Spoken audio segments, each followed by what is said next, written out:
Bonjour, bienvenue dans le JT. Suite aujourd'hui devant les assises du Rhône du procès concernant la tentative de braquage du carrefour Vaux-en-Velin en 2006 et qui s'était soldée par la mort de l'un des malfaiteurs et un bébé de 4 mois blessé par balle. On retrouve tout de suite au palais de justice David Segal et Julien Thomas. Alors David, c'est une journée particulièrement importante aujourd'hui dans ce procès.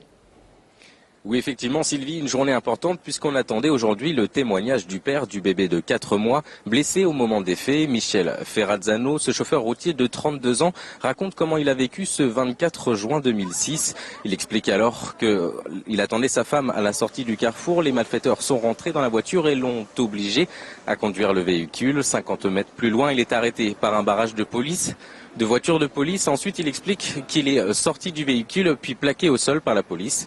La voiture, elle, repartira sans lui avec son bébé à l'intérieur.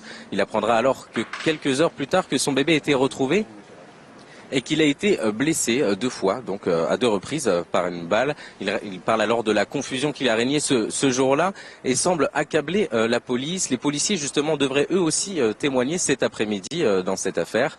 Il s'agira donc de juger de la responsabilité, du degré de responsabilité de la police dans cette affaire. Un élément clé selon l'un des avocats de la défense que je vous propose d'écouter. L'enjeu, c'est de bien faire apparaître qui sont les assassins dans ce dossier. Et les assassins, c'est évident, même s'ils ont été couverts jusqu'à présent par la justice.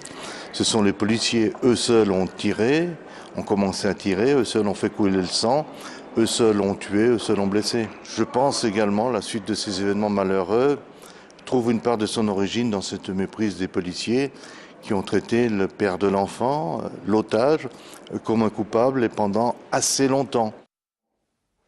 Et le verdict est attendu vendredi en fin de journée.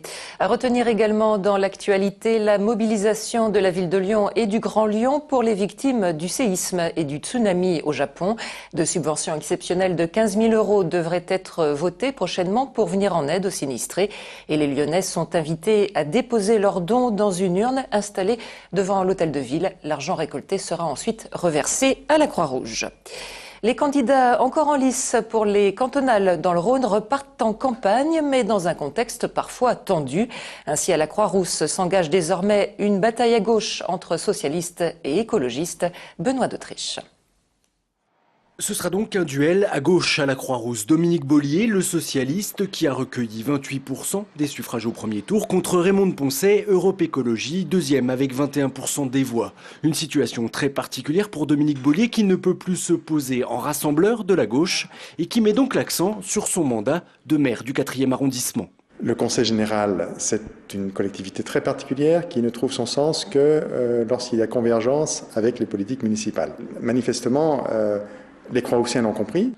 Un discours qui agace sérieusement la candidate écologiste à qui le PS a même demandé de se désister dimanche soir. Pour Raymond Poncet, c'est une question de démocratie. Quand on fait à Lyon le Parti socialiste 20% et les écologistes 15%, il n'est pas possible qu'il n'y ait aucun écologiste au Conseil général et que sous prétexte d'être partout premier, il soit tout seul au 2e tour. Reste une inconnue de taille, l'abstention. Sans candidat après le premier tour, les électeurs de droite risquent fort de rester chez eux dimanche. Restent 2 partis de gauche et tous ceux qui n'ont pas voté.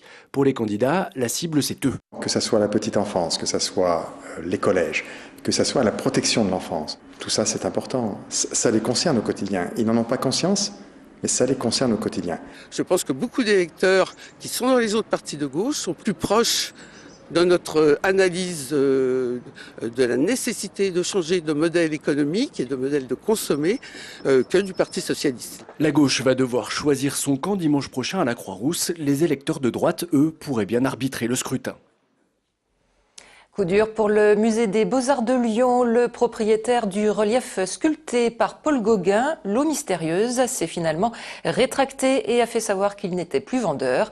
Et pourtant, le musée des Beaux-Arts, grâce à des entreprises mécènes, avait pu rassembler les 2 millions d'euros nécessaires à l'achat de ce Gauguin, dont l'intérêt patrimonial est considéré comme majeur.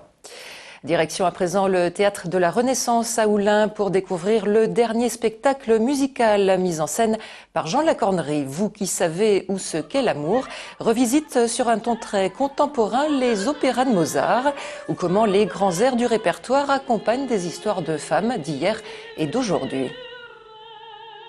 L'idée, c'est qu'il n'y a pas de chef d'orchestre, c'est de la musique de chambre. Donc les musiciens accompagnent les airs dans une petite formation assez bizarre, puisqu'il y a un accordéon, un marimba, enfin un saxophone quelquefois. Donc c'est pas des instruments mozartiens, mais en même temps, comme Esquèche est quelqu'un de subtil, il les fait sonner dans un esprit qui est très fidèle à Mozart en fait. Voilà, c'est un léger décalage. Voilà, et ce léger décalage permet de se dire finalement Mozart c'est très vivant.